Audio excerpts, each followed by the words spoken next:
Ang hirap maging Pilipino no? ng Pilipinas, ang gusto entertainment. Yeah. Ayaw matuto. Dahil nga doon lang sila nakakakuha ng comfort dyan sa mga entertainment na yan. Yun ngayon yung instrument kung bakit lumulubog yung tao doon. Dahil yun ang masaya, dito lang ako. Ito yung nagbibigay ng comfort sa akin. Ayaw na naman magsalita niya to. Ayaw na naman Nakikinig ako eh. Tigilan mo kasi magpo-promote na sugal po ka. Ninong Mahirap, kasalanan kung bakit mahirap ang maraming Pilipino? Ako palagay ko kasalanan na mayaman.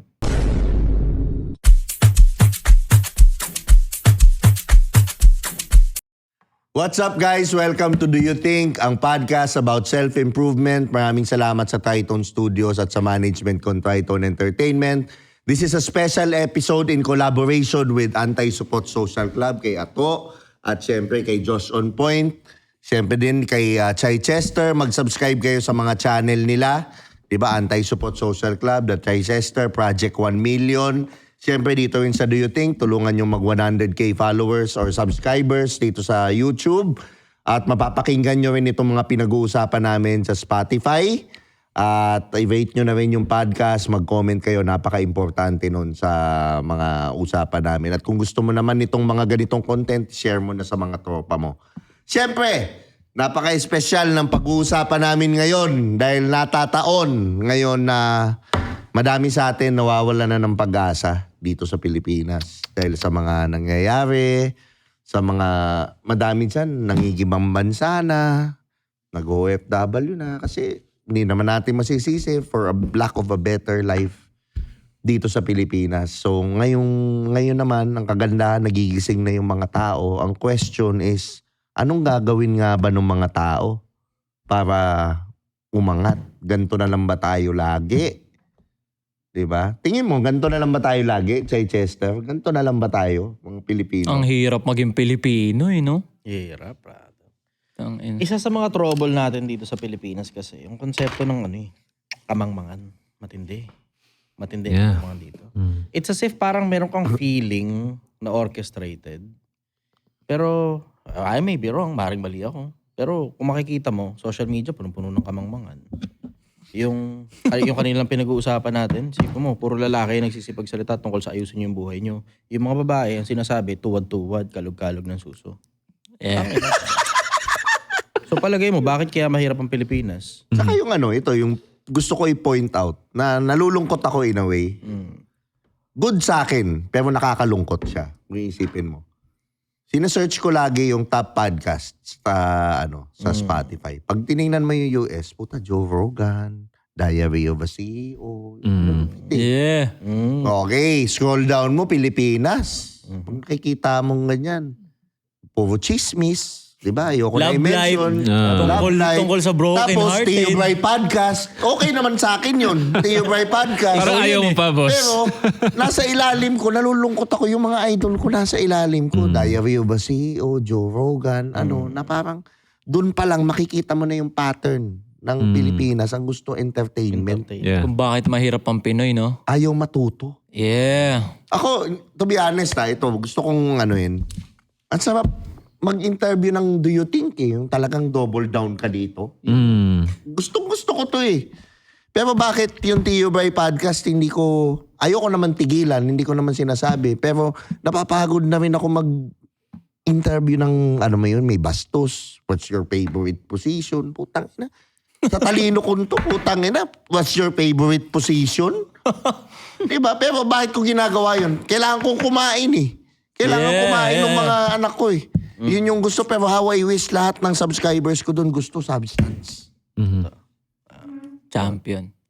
Kaya hirap din, hindi naman hirap, kumbaga hindi ganun ka blast nung inumpisa na niya anti-support. Hindi ganun ka blast yung pagkasikat niya, parang unti-unti eh. Kasi parang araw-araw may nagigising sa katotohanan na lalaki ako, kahit nasa Pilipinas ako, dapat ganito, kaya ko, capable ako, ganito, ganyan.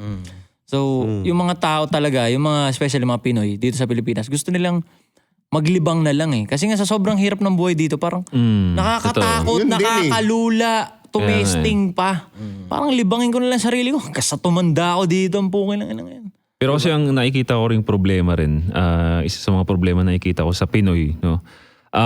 Okay, given, mahirap na yung buhay natin, di ba?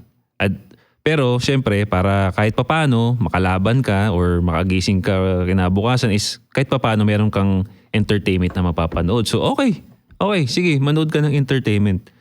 Kaya nandyan yung mga sikat yung mga influencer dyan na comedy, ganyan. Yan sila pinakamaraming followers eh. Sila rin yung pinakasikat. But ang nangyari ngayon sa Pilipinas is dahil nga doon lang sila nakakakuha ng comfort dyan sa mga entertainment na yan, lumulubog ngayon sila doon. Yun ngayon yung instrument kung bakit lumulubog yung tao doon. Dahil yun ang masaya, dito lang ako. Ito yung nagbibigay ng comfort sa akin. Distraction Hindi na nahaharap yung problema eh. Hindi na nare-resolve ba yung hindi mo naman pinaka-issue kasi may nila. tatanggi na kakatawa mo, mawawala yung gutom mo eh. So tatawa ka na lang ng tatawa eh. Yeah. Sisipul ka, inom kang tubig. Pero mas masarap kasi nakakain ka talaga ng maayos kaysa tumawa ka lang. Nasa mindset na rin, no? Nasa na kung ano yung pinlanta sa'yo ng gobyerno, ng sistema, simula bata ka. O magulang mo Di ba mismo ngayon ko lang napagtanto eh. May nahanap ko nga yan eh, kung saan ang cause ng kahirapan. Mindsetting. Saka tayo yung, Ano nakita? tayo yung benta ng biling-bili sa propaganda eh. Yeah. Hindi kasi alam ng mga tao yung konsepto ng propaganda. 'Di ba? Wala tayong Kukunti lang ang meron niya. bandwagon. Lumabas na tayo sa Pilipinas ibang bansa. Wala tayong malay sa konsepto ng propaganda eh. Bata ka palang binibrainwash ka na bawal kang umalago sa buhay eh. Di ba ano yung araw-araw mong kinakanta sa school? Yung sa paligid, kita mo yung paligid eh. Alam mo talaga, tangina, brother, parang orchestrated. Wala, magulo. Saka yung sistema, Isa pa, napansin ko rin, magulang. Kasi okay, tignan mo, again. tignan mo, going back to magulang. Ayan. Indirectly, ang mga magulang nagtuturo ng kahirapan sa mga anak nang hindi sinasadya. Kaya nga eh. Hindi sinasadya. For example, boss. Example, mapemente. Nanay, bibigyan. Bubungangaan. Tapos yung bata, wala na epekto yung bunganga, binigyan ng pera, tatakbo sa tindahan, ubusin niya yung pera. So ngayon, indirectly, ang naituro mo ngayon sa mga bata, okay, so pag nakakuha pala ako ng pera, kailangan ubusin ko. Ngayon, laging nagpapaganong-ganon yung cycle. Hanggang magtrabaho na ngayon yung bata, every time na ngayon, sa sweldo ngayon siya, mula pagkabata ang natutunan niya, pag nakakuha ng pera, uubusin. Kuha ng pera, ubusin. Kuha ng pera, ubusin. Hanggang mapagod na lang siya dahil doon sa paikot-ikot na yun, mag-aasawa siya o mag-aanak na lang siya along the way sa kalagitnaan ng walang kaplano-plano. Whereas, kung sana tinuturuan ng mga magulang, eto, 20. Kailangan ko sa'yo, ipunin mo yan para makabili ka ng bagong shoes. Ipunin mo yan para makabili ka sa sarili mong notebook. Ipunin mo yan para makabili ka sa sarili mong laruan. Gusto mo ng kapritsyo, ikaw ang bumili, pero linisin mo muna yung bahay, you get 5 pesos. Linisin mo na yung CR, 5 pesos. Walang ganun eh, no? Walang ganang sistema rin sa Pilipinas eh. Madalas pa, kunyari, hingi ka ng pera ng bata ka, mahirap mindset. Wala tayo nun. Walang mindset. So, ang nabibuild sa'yo, wala. So, Ang mabigat nun, kung ano puno siya, bunga. Kaya nga Magulang mo mahirap ka rin. Tapos ngayon, hahanapin mo, kanino kasalanan yan? Sisisi mo, sa magulang ko, kasi mahirap magulang ko, mahirap din ako. Hindi eh. Bakit? Kasi yung magulang mo, nadali din yun ng lolo't lola mo. Mismo. Na magulang din nila. Di rin nila kasalanan. Hindi nila no? kasalanan. Yun yung kondisyon sa isip nila. Na imbis tuloy ang nangyayari, gumagawa ito para umalagwa ito, tapos ito gumagawa para umalagwa ito. Ang nangyayari, minsan nga, pabalik pa. Yung mga magulang, mag-aanak ng marami. Tapos pag tumanda sila, sisingilin ngayon, pabalik, wala ka utang na loob pag di ka nagbigay. Taka na nangyayari tuloy, imbis umaalago yung mga bata, ang nangyayari, kinakain ng mga magulang yung pinaghirapan ng anak, taka na kadiri. Alam mo, sorry dirin-diri ako rin sa ganung konsepto. Yung mga magulang, capable ka na magtrabaho, hindi ka PWD, hindi ka senior citizen, pero kinakain mo yung pinaghirapan ng anak mo, kadiri ka. Nakakadiri ka pag hinihingi mo yan. Understood kung ibinigay lang yan ng anak mo out of goodwill. Naalala ka ng anak mo, Regalo. okay, maligaya ka. Pero hiningi mo yun, pinwersa mo pa yung anak mo na magbigay sa'yo, tangina kadiri ka bilang magulang. Nakakadiri ka. Trabaho mo bilang magulang na magpamana sa anak mo, hindi trabaho ng anak mo na magpamana sa'yo pabalik. Mali, sablay. Kaya mas madaming pahirap na kaninong pahirap, kasalanan kung bakit mahirap ang maraming Pilipino? Ako palagi ko kasalanan ng mayaman. Kasalanan ng mayaman? Bakit? Paano naging kasalanan ng mayaman? Kasi yung mga mayayaman, alam nila yung daan mula sa pagiging mahirap papunta sa pagyaman. Okay, Ito problema. Yung key factor doon ng mga Pilipino na ayokong pagdaanan ng anak ko yung pinagdaanan ko. Ano ngayon ang nangyayari? Imbis sana yung disiplina tinuro mo sa anak mo para natuto siyang gumawa ng sarili niyang pera, yung pera ipinasa mo walang kasamang disiplina. Yun. Ngayon na nangyayari ngayon, yung pinaghirapan ng magulang napupunta sa mga anak, pagdating sa apo, ubos na. Ngayon, naglabas na ngayon siya na isang buong salin ng lahing mga mahirap. Totoo. Yun ang Totoo yun. Gandaming ano. Totoo yun. Tsaka yung gusto ko rin i-point out din, again, sa magulang to, no? In terms of magulang. Katulad nga nung example ni Chester kanina na pinambibili yung pera. So, ako, I'm an example din ito na napalaki din na gano'n na akala ko yung pera is pambili mo lang. Dapat tinuturuan din tayo ng mga magulang natin or kung hindi man, yung mga bata dyan na nanonood nito na ang pera ay hindi lang pambili ng candy, pambili ng gamit. Pambili mo rin ng freedom yun yung pera. Na hindi naituro sa atin ng mga magulang natin. Basta may pera ka, ibili mo yan anak.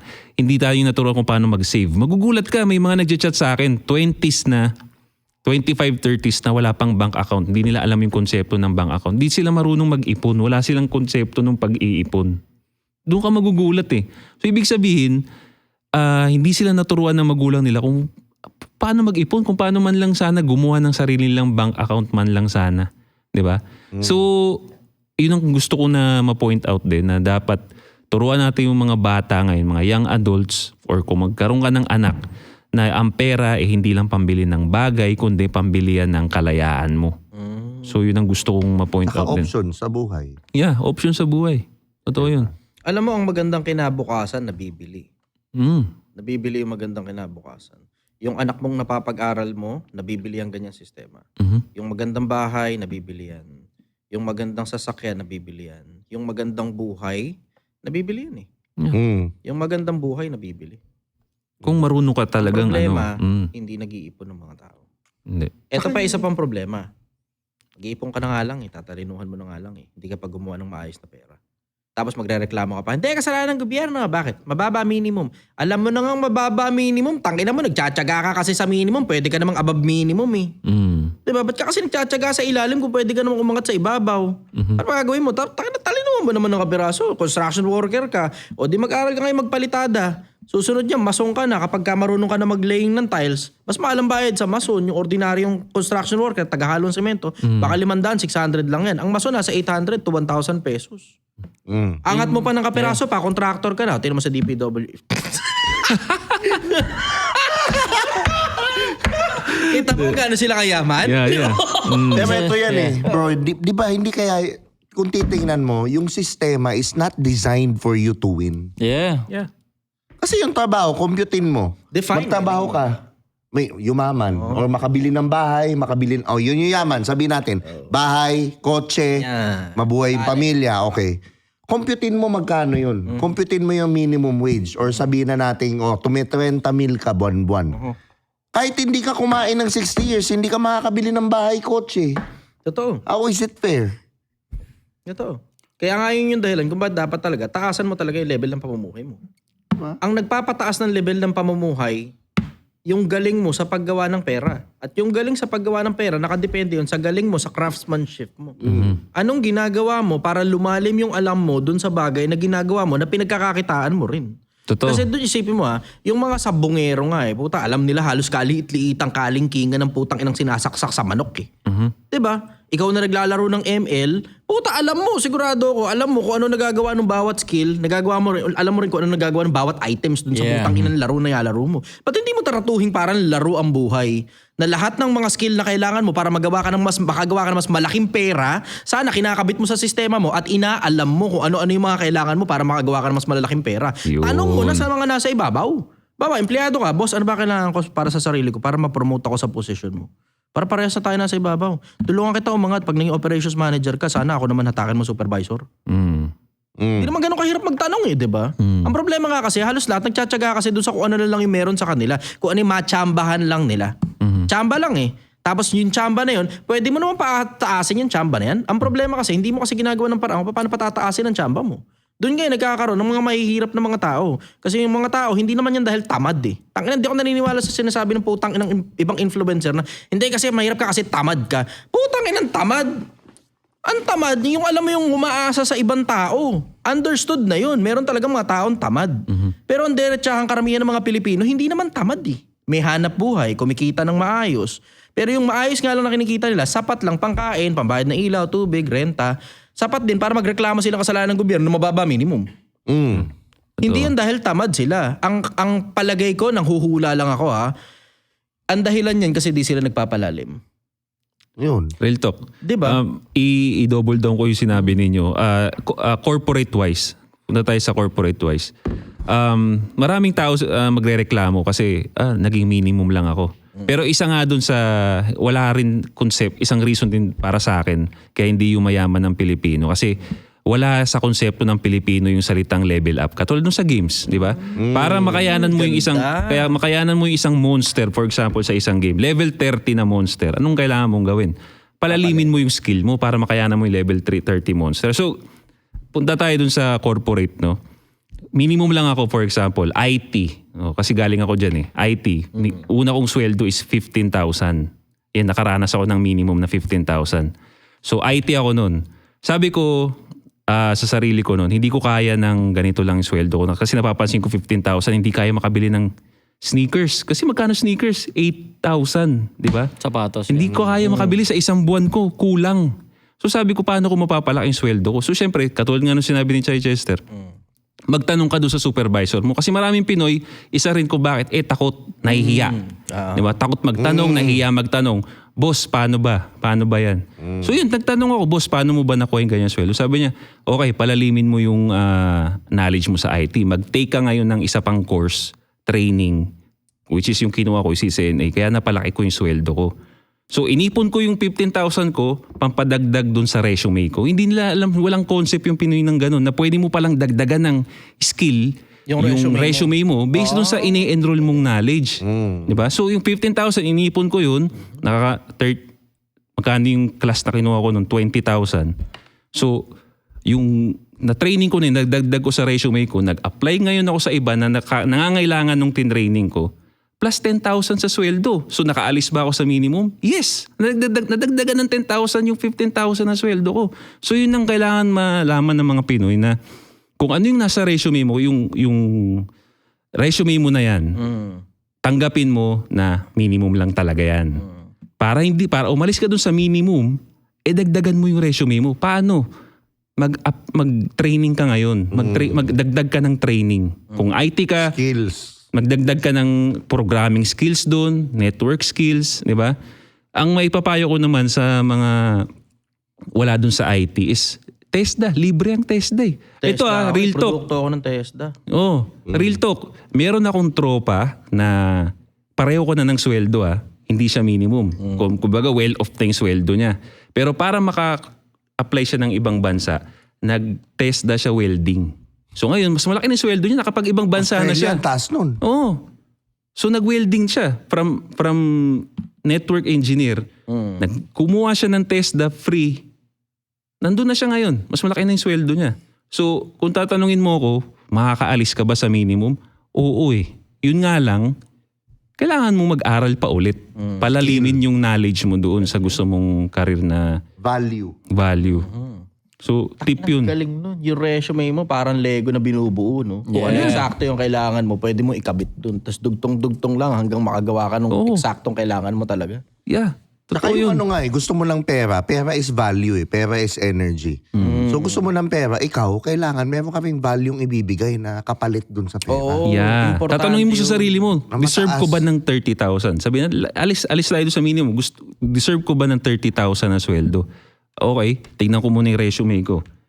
Puta, yung resume ito ng fresh grad Hindi mo pa talaga deserve yung 30K.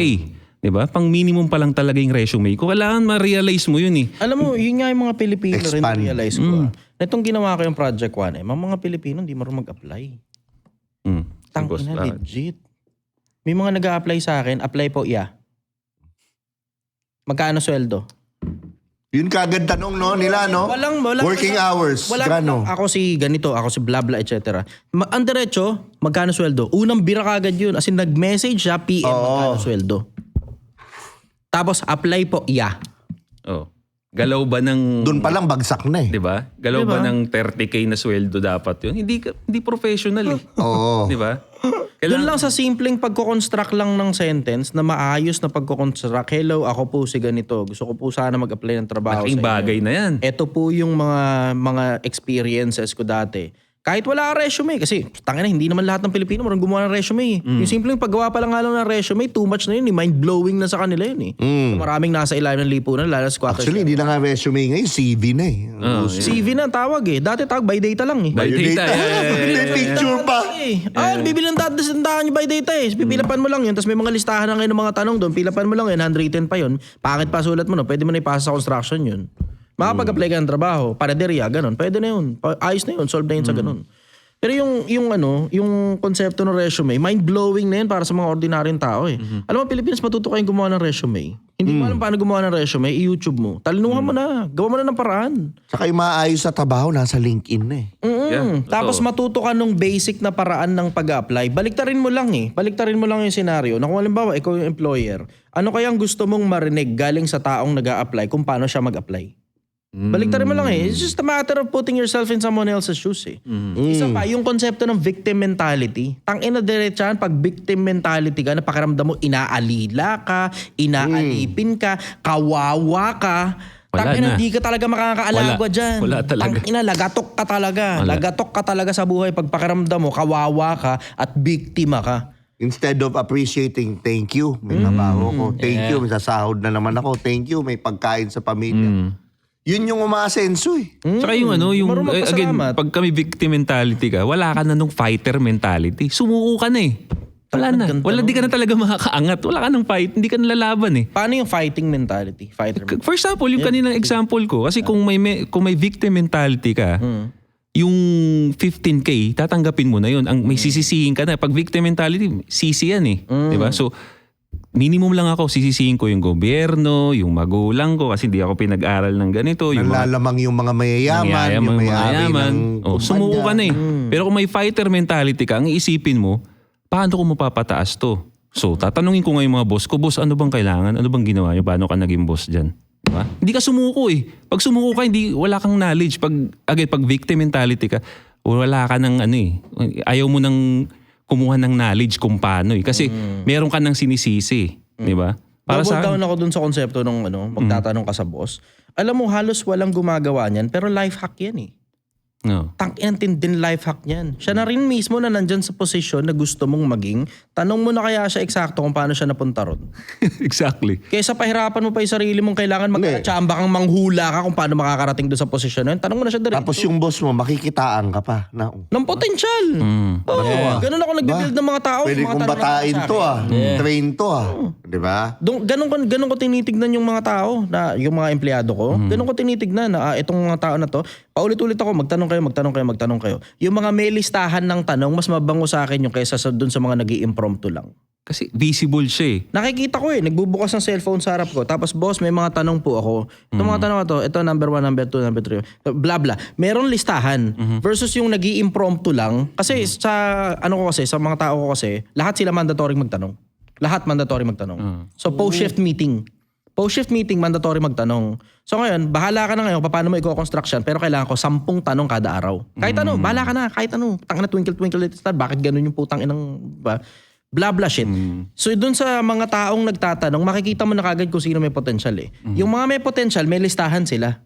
Yung mga walang potential, ala chamba. Kung ano eksakto yung maisip nila doon sa eksaktong pagkakataon. Ang pinakamabigat niyan, ang pinaka-common na napapansin ko, yung mga walang potential, hindi naman wala, pero ibig sabihin very minimal. Yung mga yon na nahihirapan ako pagdating sa kanila sa resulta, sila rin yung impromptu lang, tapos sila rin yung nauubusan ng tanong, tapos yung tanong nila irrelevant sa personal na buhay, walang pakinabang. Versus yung mga nagsusulat talaga ng mga tanong, they're taking time para pag-isipan na ano kaya yung mga tanong na maitatanong ko rito sa putang inang tumbos ko na to, na makakatulong para sa akin personal. Yung mga yun na nga yung binibuild ko ngayon para makaalago.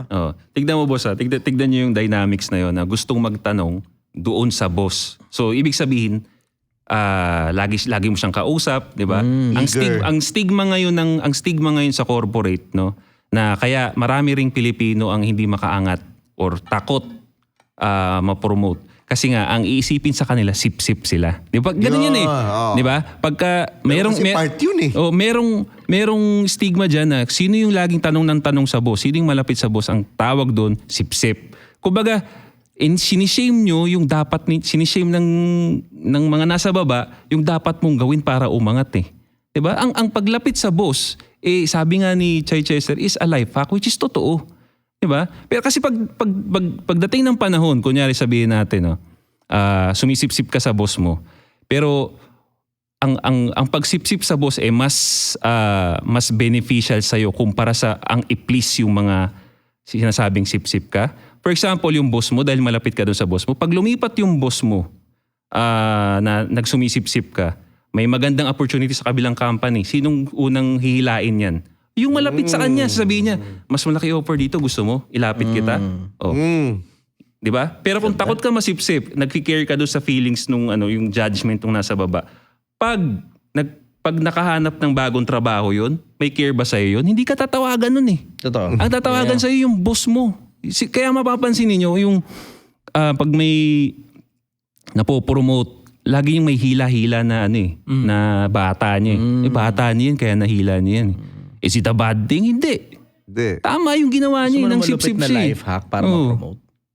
Tangina to, sobrang tinding life hack na to. Natutunan ko lang din to sa promotion din nung ako napopromote na. Dalawa. Yeah. Una, yung sinabi mo kanina, nagalingan mo, lamanan mo, resume mo. Results driven ka. Yeah. Una yung results driven ka. Dapat puro resulta, kaliwat kanan. Kung ano eksakto, ito kasi dalawa kasi yung resulta eh. Isang resulta na gusto ng management gusto ng management sa'yo, tapos isang resulta na akala mo lang resultado ka. Sa sarili mo, resultado ka, pero hindi talaga eksakto yun yung kailangan sa'yo ng management. So dapat, eksakto yung kailangan sa'yo ng management. So resulta number 1, pangalawa sip-sip. Yeah. Yung dalawa na yun, tanga na sobrang lupit na life hack nun.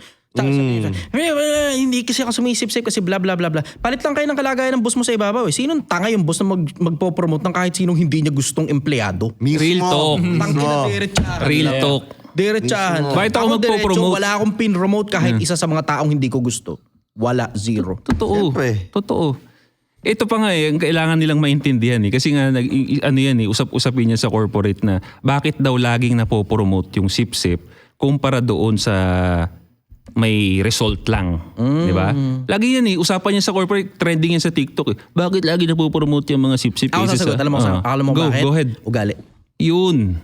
Ugali talaga. Madalas kasi yung may result, mayabang pa eh. Yung sip-sip, yes man. Oo. Yes man. Lahat ng kailangan ng boss niya, yes boss. Lahat ng kailangan niya, yes boss.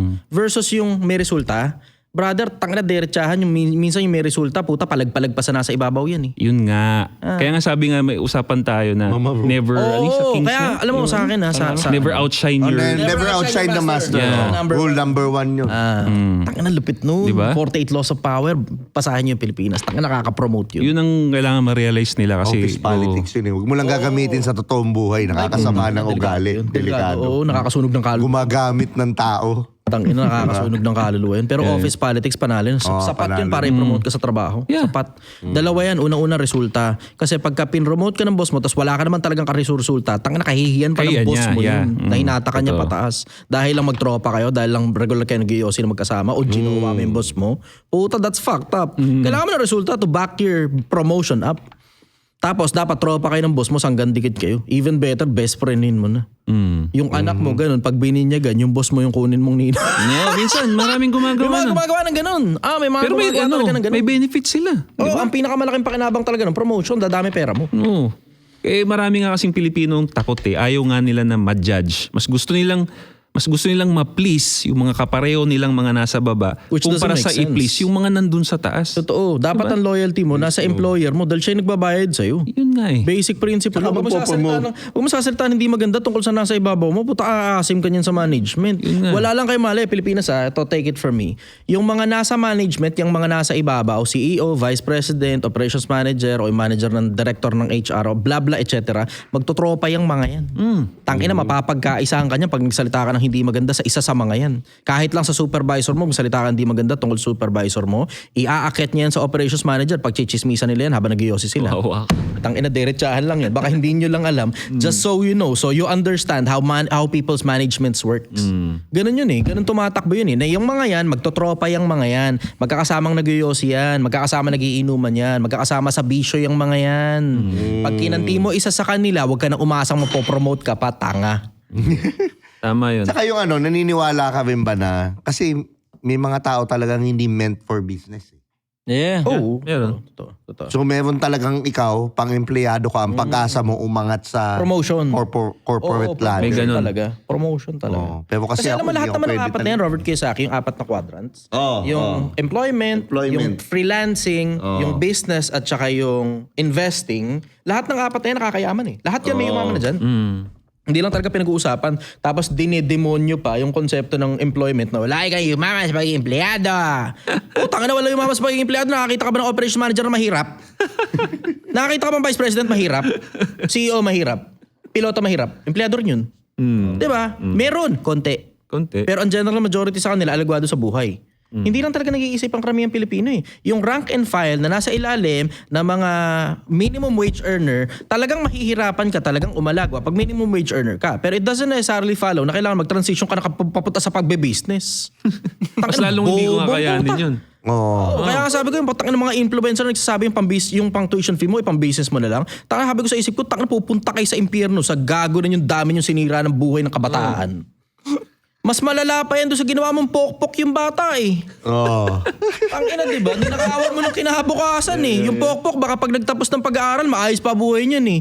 Pero yung ninakawan mo ng kolehiyo yung bata, tanginang yan, para lang ipang networking. Woohoo! Di ba? Pero ikaw, ba't ka umalis sa employment? Layoff. Real talk na layoff. Kasi alam mo na medyo depression ngayon eh. Under depression yung mga companies ngayon. So isa ako sa mga na-layoff. Pero sabi ko nga, kaysa maging victim tayo, mag-iyak-iyak tayo dyan, mawalan tayo. Celebrate na lang tayo ng severance fee. Oh, di ba? Severance fee. Tapos at the same time, sakto yun, pagka-layoff ko, bumubuo na kami ng Anti-Support Social Club. So sabi ko, okay, dito ako mag-focus. Ganda. Di ba? Ganda. So, kung meron akong Same victim tayo. mentality, hindi nyo ako kasama ngayon. Nag-iiyak ako ngayon. Layoff. Hindi. Pero hindi. Meron akong may... Alternative. Oh. Ako hindi talaga pang-empleyado eh. Na-figure out ko, hindi talaga eh. Lagi ako nawawala ng work, laging nakatanggal, laging may mangyayari. So ngayon, tangina, kaya pala. Ito pala yung meant kong gawin. No, tas negosyo na din. Ako swerte. Chamba lang. Siguro hindi yan lang. Parehas ako gumagana eh. Oo. Nahihirapan lang ako sa tardiness at saka sa attendance. Yun nga. Late number one yun eh. Yan, late and absence. Number one discipline na yun Siyempre, eh. matik, diba? Filipino tayo. Pero other than that, tak na tropa ko yung mga boss ko. Dapat talaga. Disiplina yun eh. Tropa ko mga boss ko ngayon. May nakita ko pa sa Starbucks. Boss, saan kayo? Sabi niya, andun, may nilipatan ako. Sabi niya, nakikita ko yung podcast niyo, napapanood ko yun, tsaka yung business mo. Okay, di ba? Tropa ko yung mga boss ko. Kasi ginagawa ko talaga yun eh. Tropa ko din naman eh, hanggang ngayon. Alam mo, mahirap kasi talaga yun eh. Kasi merong separation na yung level of intimidation nung mga nasa management versus nasa ilalim. Merong ganun eh. Merong barrier dun eh. Na sobrang laking barrier nun na nai-intimidate yung mga nasa ilalim sa mga nasa ibabaw. Yun nga yung napansin kong isa sa mga malulupit na life hack eh.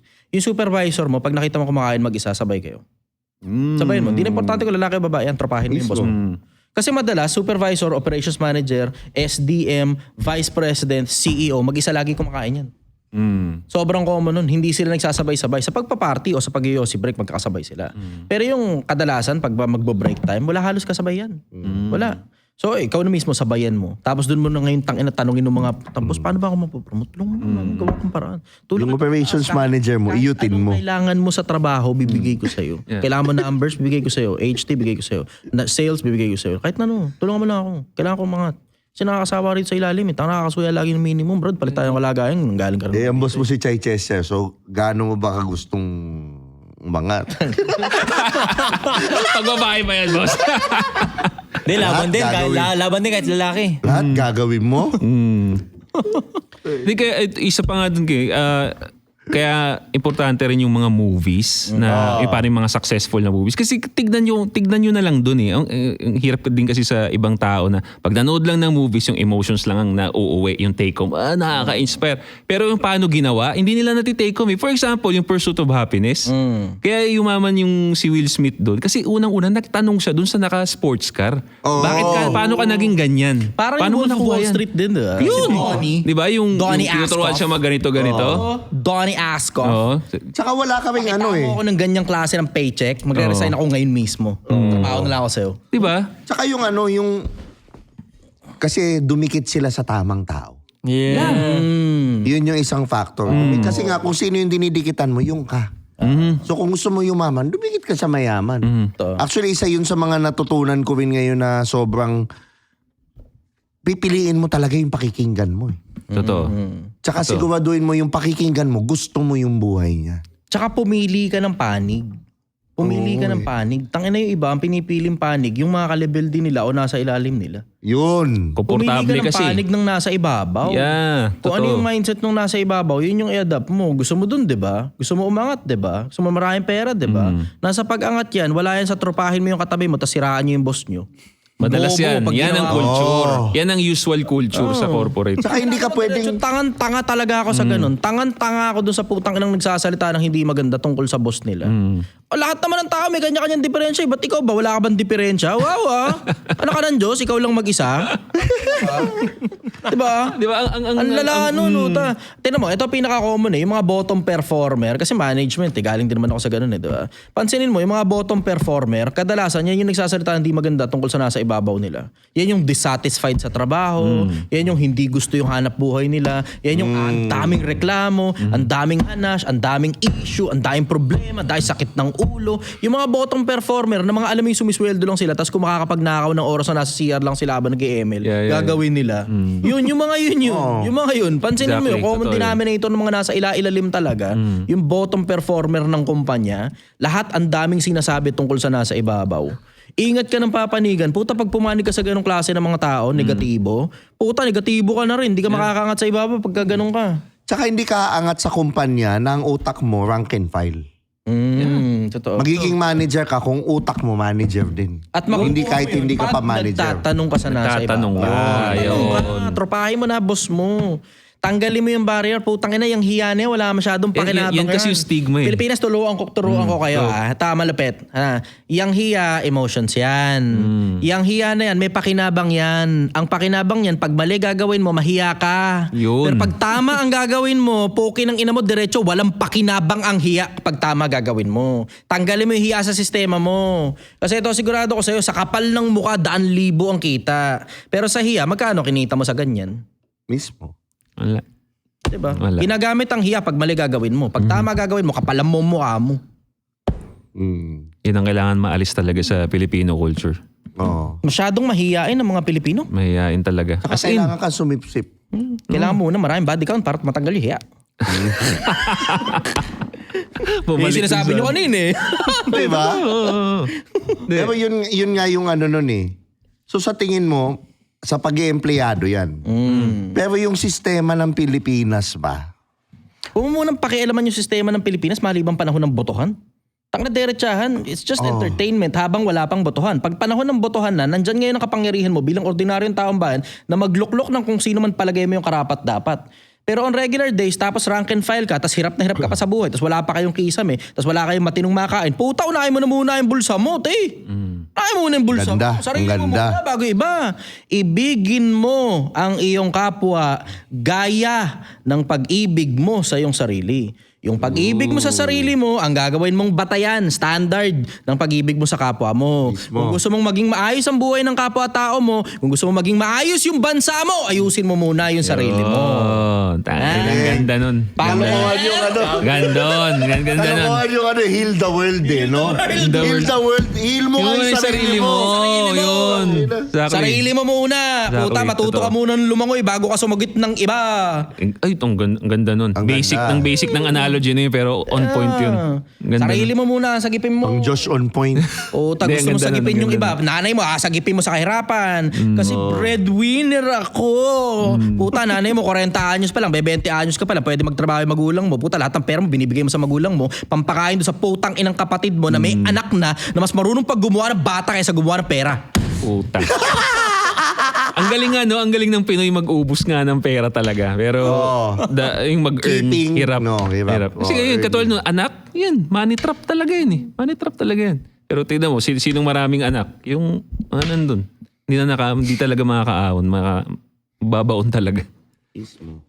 Ito tip ko sa inyo Pilipinas, lalo na sa mga magulang, unahin nyo muna ang sarili nyo. Paalagwahin nyo ang sarili ninyo. Huwag niyong pagkamahal-mahalin yung mga anak ninyo na lahat na lang ng meron sa inyo, bibigay nyo sa mga anak ninyo dahil ang dulo niyan, gaya ng sabi ni Francisco Balagtas, ang laki sa layaw, karaniway hubad. Gumagawa ka ng mga walang kakwenta-kwentang basurang mga tao pag lahat na lang ng meron ka, binibigay mo sa kanila. Matuto kang ayusin yung sarili mo. Paangatin mo sarili mo. Paalagwahin mo sarili mo. Pakita mo sa anak mo kung paano tumupad ng pangarap. Kasi pagdating sa dulo, yung anak mo rin ang makikinabang pag nakita nila yung disiplinang galing sa pinaghirapan mo. Real talk. Mismo. Totoo yun. Real talk, totoo yun. So, yun. May isa pa, dagdag lang ako. Sige, no? sige. Isa pa sa mga... Si Ato, wala nang dinagdag. Kasi pinag-usap... Hindi, mahirap ako eh. Nakikinig ako Hindi, eh. ito makaka-relate siya rito, pare. Mahirap ako eh. Makaka-relate Nakikinig siya rito. ako. Makaka-relate siya rito kasi pinag-uusapan natin yung culture ng Pinoy kung bakit naghihirap ang Pinoy, di ba? Isa pa sa mga, alam ko mag-a-agree din kayo dito, culture ng Pinoy na kung bakit tayo naghihirap. Mas gugustuhin nating magpasikat kumpara sa ipunin na lang yung pera. For example, For example, birthday. Madalas ka makakita nito sa mga mas mahirap na lugar yung magpapakain, may handaan. May karaoke, may paganito, pero Kain, inutang yung pera. Inutang yung pera. Pero tas kinabukasan, walang makain. Babayad pa ng utang. Yung kinita, pambabayad ng utang. Ibis na, kung sino may birthday, madalas pa yun yung anak lang. Anak na baby. Pero ang pa-birthday, inumang grande. Karaoke pa. Na hindi rin naman ma-appreciate ng bata kasi hindi pa naiintindihan yun dahil bata pa nga siya. Exactly. Di ba? Madalas yan. Tangina Di ba? wala. Imbis na Sabi yung nga bata ng na lang. Bombay, nagreklamo yung Bombay eh. Ang dami daw tsinelas, wala tao. Oh, di ba? Napag-usapan natin yan eh. Yeah. Oh, yung culture na ganon. Magkano yung ginastos niya doon sa pakaraoke niya? Magkano arkela nun? 1,500. Hindi naman kasi araw-araw nagbe-birthday.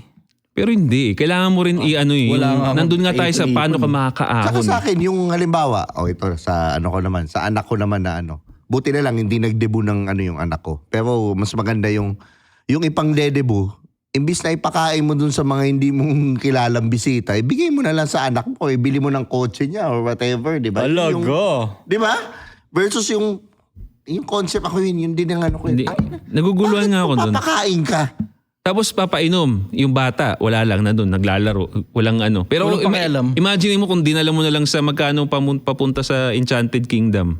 Nag-enjoy siya. Nabaliw yung bata sa sobrang saya. At least kayong family pa. Nanay, tatay, anak mo lang. Oo. Which is parang yung concept nga ng birthday is yung ma-enjoy ng bata, nakasama yung family. Pero ang nangyari, Naging egocentric. Para lang dun para sa sariling ego ng magulang. Hindi, may pagpasikat. pakimkim daw eh. May pakimkim. Ewan ko sa pakimkim na yun. Pakimkim. Wala. Alam mo yan nga rin, may problema rin yung konsepto ng ninong at ninang dito sa Pilipinas eh. Yeah. Supposed to be, putang ina, dapat ang ninong at ninang, tagapamagitan pag hindi mo na makontrol yung anak mo. Anong nangyari? Pigaan ng pera yung ninong at ninang. Pag may birthday, pag Pasko, pag bagong taon, kailangan tuloy magtago ng ninong at ninang. Kaya diretso ako, kakarampot lang talaga yung mga pamangking ko, ay yung inaanak ko. Kakarampot lang yung mga inaanak ko, tumatanggi ako. Diretso, pag albaw, di kita kilala, kukunin mo ako ninong, sabihin ko lang sa rin, hindi ako katoliko eh. Diretso lang, hindi, malas ka pagka tumatangging magninong. Okay lang, yaman na malasin ako. Malas naman talaga ako sa buhay ko eh. Ganun ko na lang, victim mentality na lang yan. Pero takinan, di ako magninong sa anak mo, tapos ang gagawin mo lang sa akin, pipigay mo akong pera, every time matripan mo, pang matrikula, pang Gaslight ka pa niyan. pang ganyan. Tapos kinuha kita ng ninong kasi akala ko, kaya mong alagaan, bla bla bla bla bla. Putang ina, pera lang pala ibig sabihin yung pagnininong sa Pilipinas. Pilipinas, wag na kayo magnininong at ninang. Takin na, isang malaking scam yan. Isang malaking scam. Yung pagnininong at pagnininang, isang malaking scam yan sa Pilipinas. Takin na, isa sa mga pinakamalaking scam yan, wala nga nagsasalita tungkol dyan eh. Na ang pagnininang, tagapamagitan yan, gabay yan, pangalawang magulang ka nung magiging inaanak mo. Hindi yan pigaan ng pera at putang na kung kailan lang nila matripang humingi ng pera tsaka lang sila makakaalala sa'yo. Ang putang ina mga tao talaga nakakaalala lang pag may kailangan eh. Pero pag walang kailangan ni Hanu, hindi mo mahagilap eh. Yan, totoo. Saka yung gino-glorify masyado ng Pilipino yung pagiging mahirap. Like for example, yung mga pelikula natin, Fernando po, mahirap. Pero Bida. bad boys. Bida. Yung mayaman, si Paquito Diaz, sindikato. Pero mayaman. Yeah. Yun. Ang nangyayari tuloy, dinidemo na siya pagiging mayaman. Mayaman tao ka, masamang tao ka na rin. Mabuti ka. Kaya nga naging kasabihan eh. Parang sasabihin nga sa'yo, parang panabla sa'yo eh. Money is the root of all evil eh. Parang sabihin mo, parang, mapapakamot ka eh. The lack of money is Yeah. the root of all evil. The love for money. Tsaka love Kasi din, kahit no? mahirap ka, pwedeng mahal na mahal mo pera. Tingnan mo, karamihan sa mga mahihirap, na nananatiling mahirap, na mahal yung pera, bukang bibig nila magkano akin dyan. Magkano sweldo. Tangina, yun lang sobrang simpleng konsepto na, hello, bago ka masweldohan, kailangan meron kang ipagpalit kapalit ng pera. Trabaho muna. Anong ipapalit mo? Yung bulok na serbisyo mong gusto mong mabayaran ng mahal? Dahil wala ka kwenta-kwenta yung putang inang serbisyo mong service crew ka rito sa Pilipinas, pinipilit mo ngayong humanap ng malaking sweldong service crew, tapos bulok naman yung trabaho mo, tapos wala kang makuha trabaho rito sa Pilipinas dahil nga sobrang kabulukan ng utak mo. Ano ka lang, jumping from one company to another, to another, to another, to another. So ngayon, gusto mo mabayaran ng mahal, nag-abroad ka ngayon, doon nababayaran ng mahal yung putang inang bulok na serbisyo mo. Eto, malala. Dahil ganyan ang mindset mo, gusto mo malaki lang yung sweldo, tas ayaw mo talagang trumabaho, ang gusto mo lang pera, libreng perang pinamimigay, ang nangyayari tuloy sa'yo, kuha ka lang ng kuha ng pera, pinamumudmud mo lang tuloy sa pamilya. Tapos pag uwi mo ng Pilipinas, balik ka na naman ulit sa wala. Ang tanga mo kasi. Kasi hindi kumbaga yung mindset kasi natin is para magkaroon ka ng malaking pera, merong kumbaga may lesson doon paano mo napuntahan yun. Di ba? Kaya naniniwala tayo dun sa hard work, discipline para magkaroon ka ng pera, di ba? Yung mga tao kasing ganun, gusto mag-skip eh. Mag-skip dun sa pera na lang. Pera lang. Instant. Kaya nga Instant. makikita mo ngayon, dumadami tuloy yung mga pokpok na mga bata eh. Ihaya. Tihaya. Pati sa Tihaya, tapos kay Tito. Instagram, WhatsApp. Ang lala eh. Ang lala na ng panahon ngayon. Grabe. Tapos yung mga bata naman, ayaw, yung mga babae gusto magpokpok na lang. Yung mga lalaki naman, ayaw nang mag-aral, ang gusto mag-business na lang. Kasi nakarinig ng mga katulad nila putang ina eh. Kasalanan eh. Diba? Tang ina diba? Kaya nga tinatawag na lang sila putang ina eh. Alam mo yung mga taon to, tanginan yun, hindi naman lahat merong ganyang privilege na dumikit sa politiko eh. Hindi rin lahat merong privilege na dumikit sa mayamang nanay, mayamang tatay. Hindi rin lahat may mga tumulong sa kanila. Yung iba talagang nasa ilalim lang talaga ng lipunan. Yan ngayon yung sinasabihan mong tamad. 'Di ba? Hindi lahat ng tao kaparehas mo ng swerte. Sana, imbis sana manlait ka ng kapwa-tao at sabihan mong tamad sila, turo mo na lang kaya paano umalagwa. Yun. Kung dadaan ka man sa politiko, sige, turo mo sa amin paano dumaan sa politiko. Kung dadaan ka sa mayamang magulang, sige, turo mo sa amin paano dumaan sa mayamang magulang. Katulad ng ginagawa ngayon natin dito sa podcast, dumaan tayo sa politika ng corporate. Eto ngayon, tinuturo namin sa inyo, tropahin nyo boss nyo. Tropahin nyo yung boss nyo, gumawa kayo ng resulta. Hindi ka pwedeng basta na lang ma-promote dahil tinropa mo yung boss mo, dahil kahihiyan ng boss mo yun. Pag tinropa ka niya nang wala kang kalaman-laman, walang taba ang utak mo at wala kang resulta. So pag sabayin mo yung paggawa ng resulta mo sa trabaho na dapat hindi ka mapupulaan sa mismong trabaho mo, tapos tropa mo pa yung boss mo at the same time. Ayan yan, nilalatag namin sa inyo. Yung ibang mga influencer, hindi, mag-business ka, wag ka na mag-college. Sabihin ko lang sa inyo, derechahan, mga putang ina nyo, pakyo kayong lahat ng mga influencer kayong ganyan na ugali nyo. Sinisira nyo yung kabataan, sinisira nyo utak ng mga Pilipino. Wala naman kayong tinuro. Tinan mo, sasabihin papakita pa ng sports car, sasabihin nang i-inspire. Yan na ba ngayon yung translation ng nagyayabang? Derechahan lang. Yan na ba ngayon yung translation ng nagyayabang? Kasi it sounds to me and it feels to me and I smell something wrong about it. Yung konseptong magpapakita ka ng sports car, ng yate, ng mansion, ng travel, ng pagkaing masarap, tapos hindi mo pinakita kung paano ka nakarating dyan. Yun ang... 'Di ba? Ano ngayon ang ginagawa mo? Nagpaparami ka ng views. Bakit ka nagpaparami ng views? Para pumera. Bumili sila ng produkto mo o monetization, alin lang sa dalawa. Course. Course.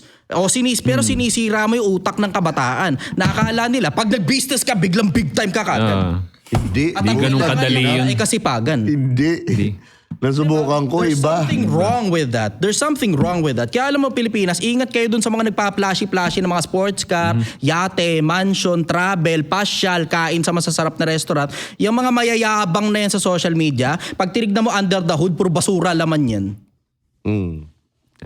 Doon ka lang sa mga totoong tao. Iba dyan, Doon ka lang may- sa mga totoong tao, papakita talaga sa'yo, mano-mano, paano ba talaga yung daan dyan? Hindi kaya nga okay naman sana yung ganon. Nakikinig nga ako sa inyo eh. Tumigil kaya to. May bagong trend ngayon. Papakita ng ganyang kayabangan, tas ang tawag nila nang i-inspire. Pero alam mo namang hindi naman talaga pag-i-inspire yun eh. Kasi ang ginagawa lang talaga, ginagawa nilang hook yan. Yung lifestyle na gusto ng mga bata na tumawid ka na lang diretso dun sa ganong klase ng lifestyle, ginagawang hook yan para kunin yung pera ng mga bata. Mag-subscribe sa course, bumili ng produkto, mag-reseller ng kung ano man yung binibenta nila, diretsahan lang, ginagawang hook yan. At naiintindihan ko, naghahanap buhay din naman sila. Pero hindi dun sa extent, pati kabataan, dinadamay ninyo sa kagaguhan ninyo. Doon talaga. Tangina, nakakabalita ako 13 years old, 14 years old, tumitigil sa pag-aaral para lang mag-business kuno. Samantalang may pera naman yung magulang na pampaaral, hindi mo naman masabing mayaman. Pero hindi rin naman sila sobrang hirap.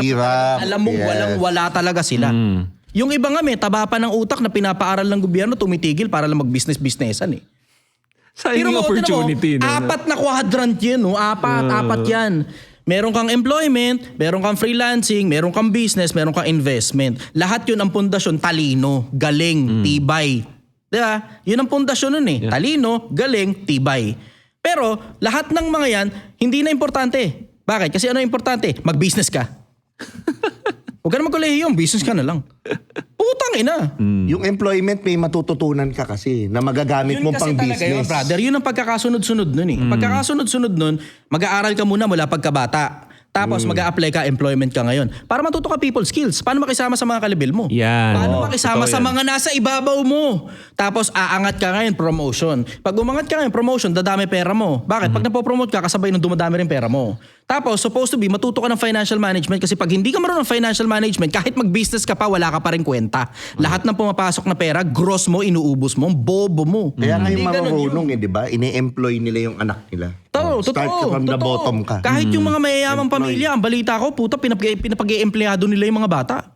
Si Ramon Ang, di ba? Alam mo, si Ramon Ang, hindi nga siya pumapayag sa anak niya magpe-flex-flex ng mga putang ina sports car, Rolex.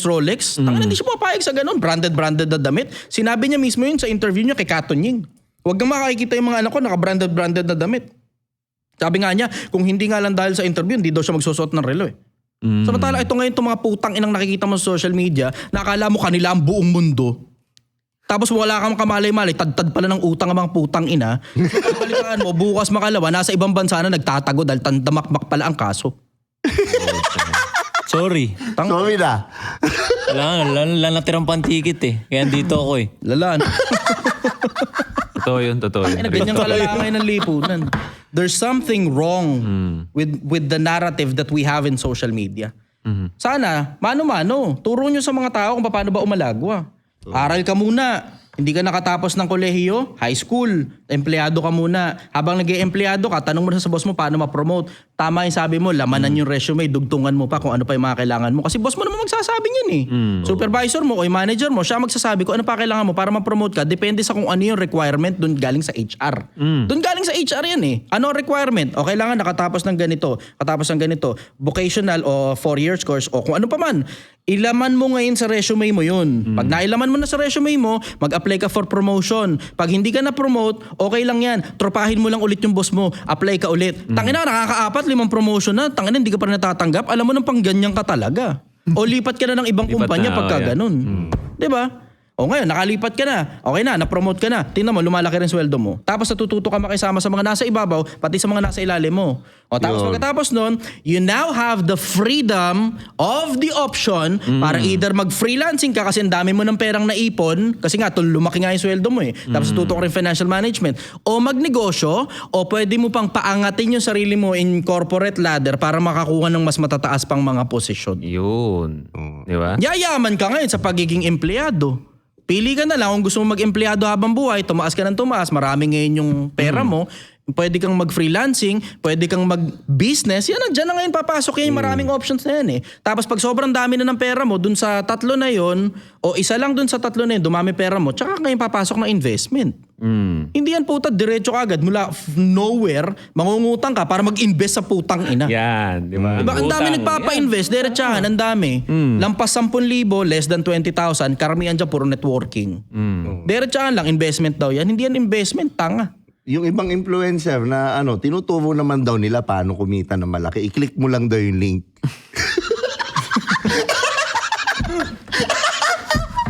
Sobrang ganda na nun. Kompleto Ayaw na yung naman playbook. magsalita niya to. Ayaw na naman. Nakikinig ako eh. Hindi gago, nakikinig ako eh. Tigilan mo kasi pagpo-promote na sugal, puta ka. Tang-ina mo, Hindi ko sinasabi yun. Hindi ako ganun luminya. Tala, tama na to. Malinaw na. Sobrang malinaw na nun yung playbook na Malinaw ni na yung Chichester. playbook na Oo. binigay ni Di ba? Nag-aasama na. Kaya yun ng normal na tao. Bukas kaya niyang gawin yun. Kinabukasan kaya niyang gawin yun. Yung mga nanonood sa atin, mga normal na tao dyan, average na tao. Yung sinabi na yun, kaya mong gawin bukas yun. Yeah, kahit mamaya. Wala kang kailangan iutang dun. Malinis na playbook yun. Malinis na playbook. Mismo. Di ba? O subscribe kayo sa Anti-Support Social Club kay Ato, di ba? All social media platforms, Josh On Point, si Sadaw din, syempre. Kay Chichester Project 1 million. Mag-follow kayo dun sa Facebook niya, panoorin niyo yung mga video, di ba? Kahit yung namimirata, madami kayong napupulot dun, yung mga video ni Chichester. Subscribe din dito sa Do You Think, tulungan mo kami lahat, mag 100k subscribers, di ba? Para mas malalong madaming maabot tong message na to, pati yung mga Spotify namin, i-like nyo na rin, i-comment nyo na rin. Napaka-importante nun sa amin. At again, maraming salamat dito sa special episode na to, di ba? Siyempre, Anti-Support Social Club. Yan, Yeah. Chichester. Yan. Maraming salamat at see you on the next video. Yun lang.